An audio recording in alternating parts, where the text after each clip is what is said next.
This week on Talk Asia, a Bangladeshi who's striving to enrich the minds and souls of his fellow countrymen through literature. This is Talk Asia. Change your perception. It's a free press. And I know what works. And there's a magic. Financial fashion. Single sound. We are what we are today. That's the problem with that. We do have issues arising out of our turn for this new century.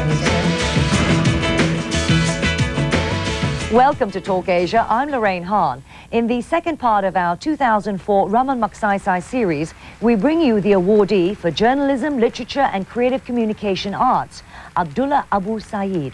It's safe to say that Sayeed is an idealist. He's fully aware of the immediate problems his country's facing. Among them, rampant pollution, corruption, and a literacy level below 50% of the population.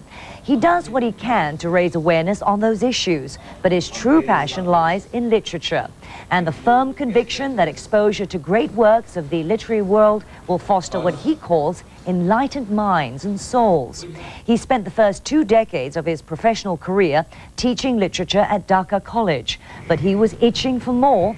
In 1975, he founded the Bishwa Shahito Kendro, or World Literature Center, to further fulfill his mission, and has influenced hundreds of thousands of people since then.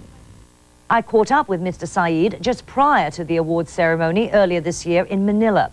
I began by asking him, how does someone become enlightened, and how does literature come into play? Somebody becomes enlightened by being a better human being, adhering to high moral values, getting aware, having dreams and purposes of life, and a deep concern for people around them and their miseries. And how do they get this through reading? Because through reading, these are the great minds, those they get in their books. And through these books, you see, they get the all finer feelings and sensitivities and values and all other things that's required to make of a man of a committed nature, you see. Has it always been like this in your country, that people have turned to literature or to books? Yes, because there is a very great literary culture in our country, you see, and we have many great writers, and I think this is the this is the richest language in the whole of Asia in the modern times, over the last 100 or 200 years. But that faltered a bit, right, in modern history? Yes, now it has a downslide tendency, but for almost 150 years, this was in the lead, and it was said, what Bengal thinks today, India thinks tomorrow. Right, but in terms of readers and people interested in literature, was it the education system that didn't foster modern-day youth in terms of enjoying a good book? Yes, that is having today, but for long 200 years, our schools have been very degenerated type. So anything could be done, or could be done from outside schools, supplementing the formal education. Our schools are deficient, our schools are inadequate, and we cannot really have good people coming out of schools. So wherever there was input from outside, rich input from outside, then they could really work.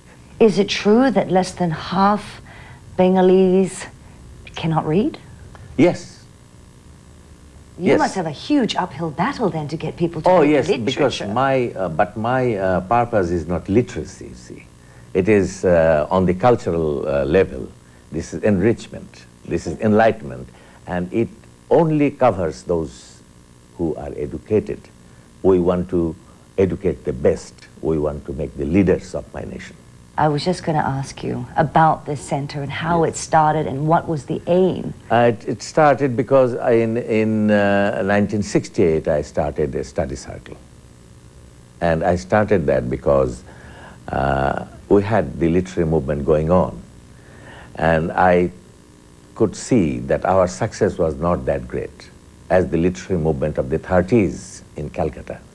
And I tried to see why this is happening. And I could realize that they came up from the background of world literature, and we came up from the background of our Bangla literature. So we thought that in order to get great personalities in literature, we should have world literature background. So we started the study circle, and it died after some certain time because of war going on in my country. And then again I started in 1978, and it lasted for 5 years. Then we tried, if one is successful, not, why 500? Well, you started very small, right? Yes. With just a few students. Only 25 students. But they became so brilliant after the study circles because they read 200 books over a period of 5 years. Those are the greatest books. And they became very bright. And it inspired me to go further all over the country. Can you share with me some stories of some particular students that you have seen big changes in? I was having a student last week with me who was in the first batch, who is now the Director General in the Foreign Affairs of Bangladesh. And another student is the head of research of, we call it BARDEM. It's a huge organization in my country. He is their summer professor. Some are very intelligent, very, liked and appreciated by everyone. Almost 15 of them. One has led a movement of education. So I think they are growing, and they are coming gradually up. And they're filtering down the system, hopefully. Yes, yes. Right? We change their minds, you see. We don't want to see that they become great scholars, but they become great human beings, better human beings. That's what we see. And then when they go to their active life, this mind works. This enlightenment and enrichment of soul works, and they do better things in their life. Up next on Talk Asia, Mr. Sayeed relives the moments which first inspired his love for literature. People power, taking their life. Your art became Everybody likes to start. Your life is a story. What I found fascinating was that Singapore seemed to live so elegantly in the present while still preserving the struggles and the monuments of the past. You can turn a corner and find a new history even in the slightest of things. The glinted light on the skyline, whether that be the person fishing in the midst of all this sort of choreography of commerce. And so you come in and you enter all these different histories and you feel like you're part of it. Why watch The Daily Show with Jon Stewart? Funny monkey. Because Jon understands America's role in the world. Everyone hates us. A committed journalist. Do you see how I'm healing the country? Who respects authority. Who said this? Blah, blah, blah. And calls it the way he sees it. Yes, optimism abounds in Iraq. The Daily Show with Jon Stewart. Whatever. News like you've never seen it before. Weekends on CNN. This month on Living Golf, we're in the Scottish Highlands. The exclusive Carnegie Club at Skibo Castle, where membership is purely for the wealthy. We'll show you who can afford it and what they get. Plus, America's golfers-in-chief and what their game says about the personality inside the Oval Office. That's Living Golf with me, Don Riddell, tonight on CNN. Living Golf in time with Rolex. Well, in politics, no definition. We will stand by our own line. Welcome back to Talk Asia. Our guest this week is the 2004 Ramon Magsaysay recipient for Journalism, Literature and Creative Communication Arts, Abdullah Abu Sayeed. He's been recognized for his dedication to cultivate a love for literature among the youths in Bangladesh.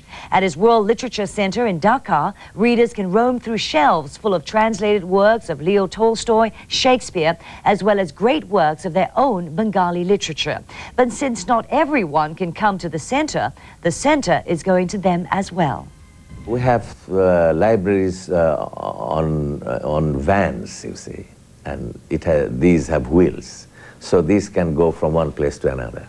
So it goes to different parts of the cities now, because it has been introduced in 4 cities. Dhaka is the capital, of Bangladesh, and then Chittagong, Rajshahi, and Khulna.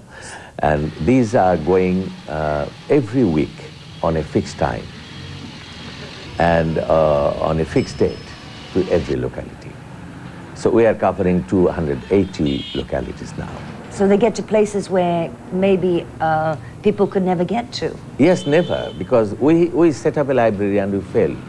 Because people has to take great pains to come to our libraries. But if we go to their doorsteps and they become members, and we have come to campaigns to make them members, and they become members and take books home. And books are not lost because they are very near our hands. If they don't turn up, then we go to their, hello, brother, how are you?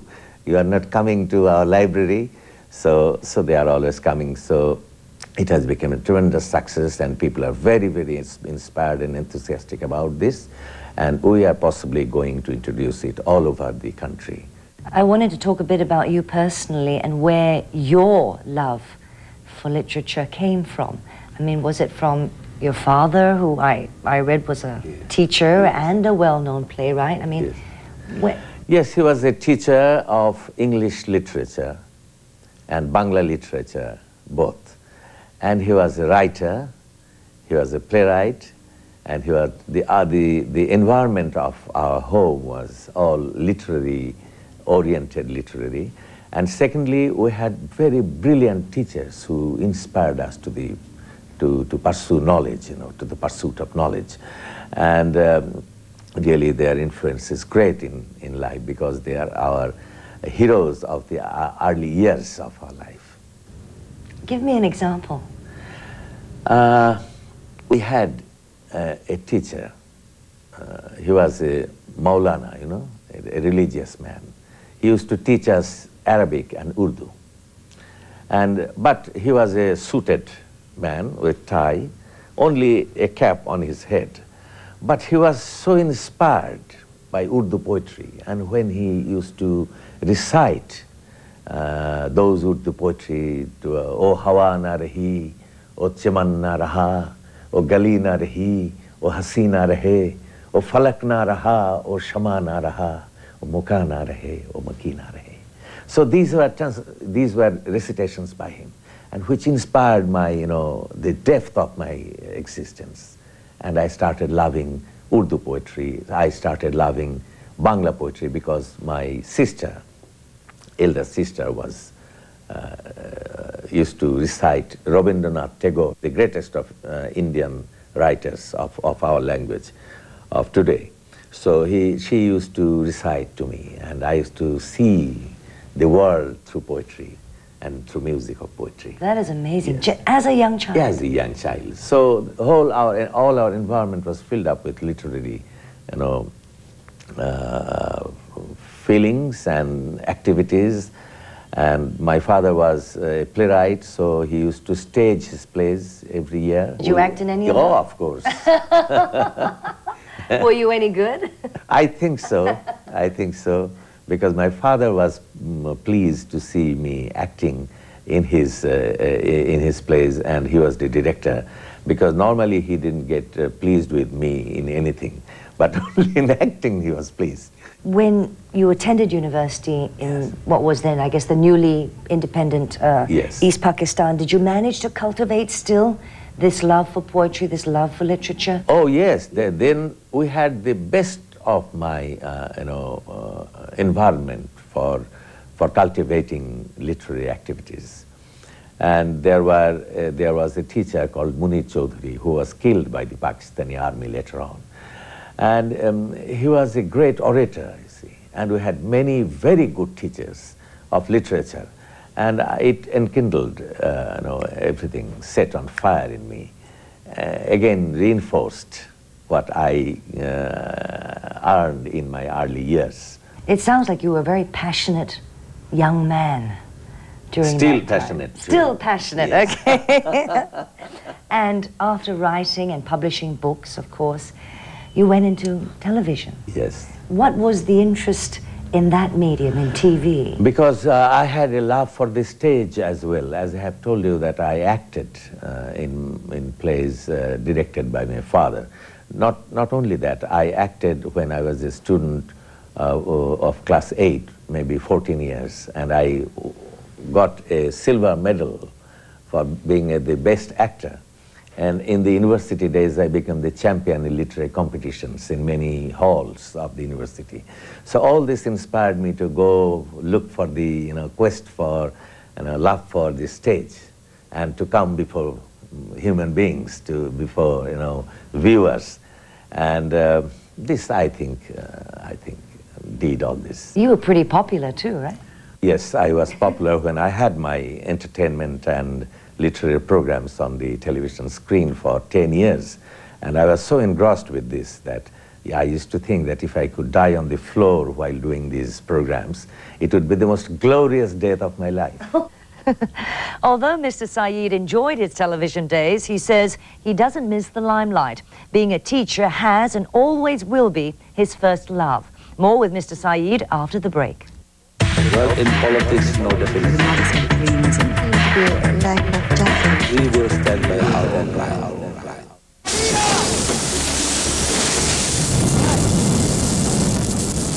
Mainsail Minute, in time with Rolex.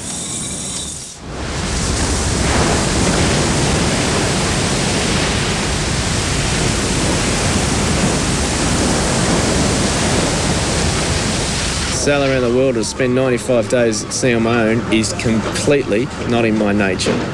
Sure, I've proven that I am an endurance person, but this is beyond the call of duty as far as I'm concerned, and mental consistency is my biggest fear. Come on, keep pushing it. Push it all the way now. That's it, keep on top. That's good, keep it going now. On top. Come on. Okay, that'll do. Well done, Nick. I like to think I'm the sanest person in the whole fleet, to be honest, and that's why I'm petrified of the Vendée Globe.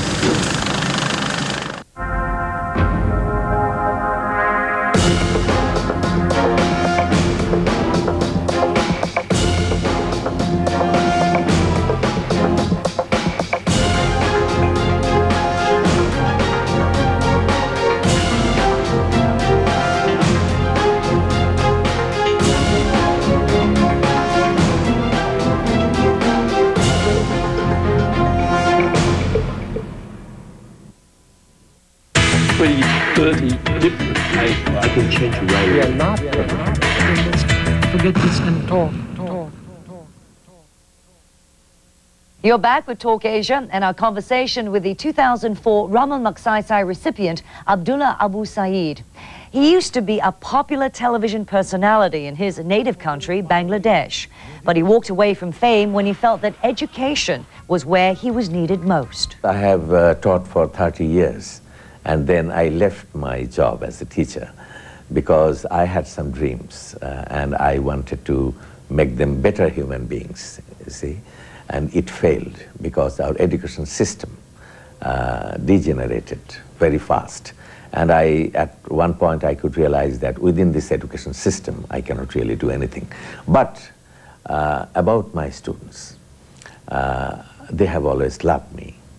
And I was very dear to me, and they were very dear to me as well. And I used to care for each of my students. They are very big in number. They are 150,000 in total. But I think I have heart for each of them. I have love for each of them, and I tried my best to set some dreams before their eyes so that they could pursue that. And go somewhere, I don't know. But people think that dreams are very abstract things. These are wild imaginations, not that. Dreams are what is our destination is. And we strive to go there. So I tried to sow dreams in their hearts. That's what I did, and I think I was successful to some extent. Have you had to make many sacrifices through the years to achieve what you have?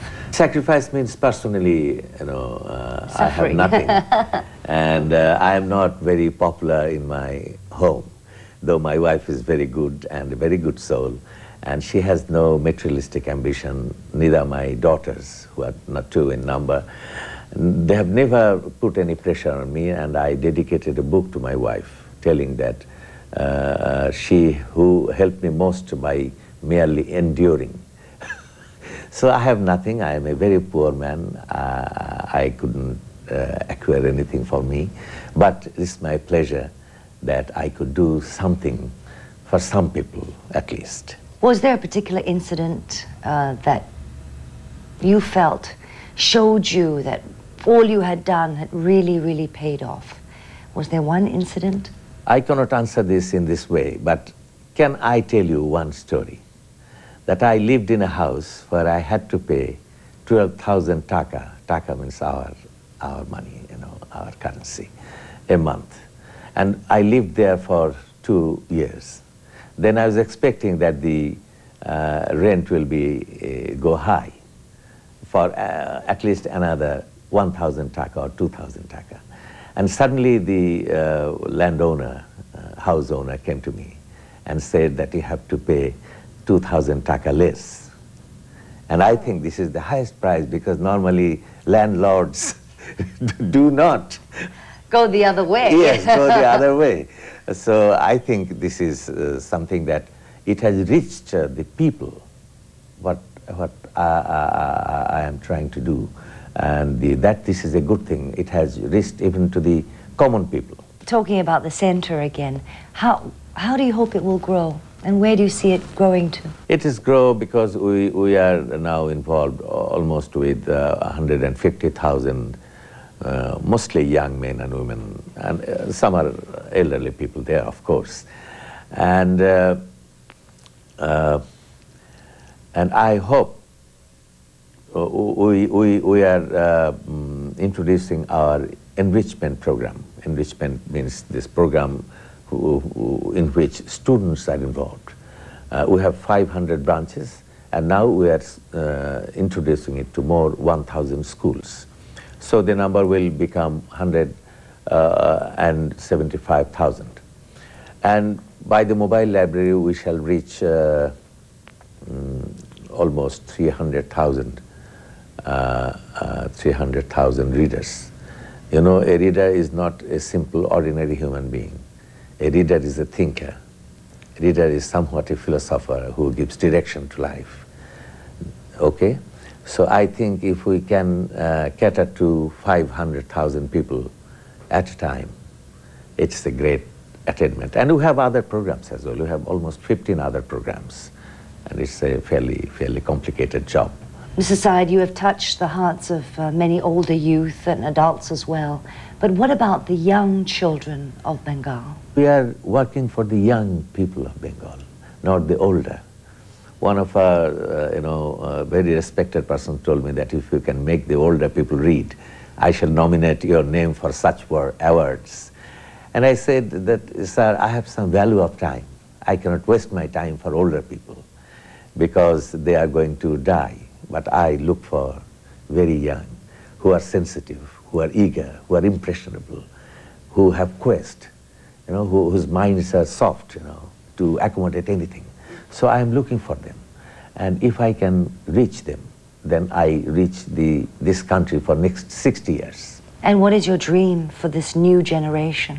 I dream for the new generation that they turn out to be enlightened human beings, and they are inspired to do good things for their fellow beings and to mitigate their sufferings, and they become responsible citizens. They shouldn't look for themselves only, but for everyone around. Be better human beings and enjoy this world and love this world, and die peacefully, because one who has loved, he has or she has burned his life end to end. So there is no problem. One must enjoy life. How true. 2004 Ramon Magsaysay recipient for Journalism, Literature and Creative Communication Arts, Abdullah Abu Sayeed. And that wraps up the second installment of our special Talk Asia series from Manila. Thank you very much for joining us. I'm Lorraine Hahn. Let's talk again next week.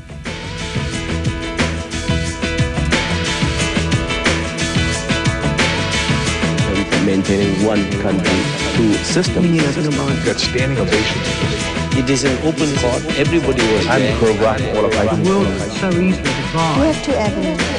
And for us to change.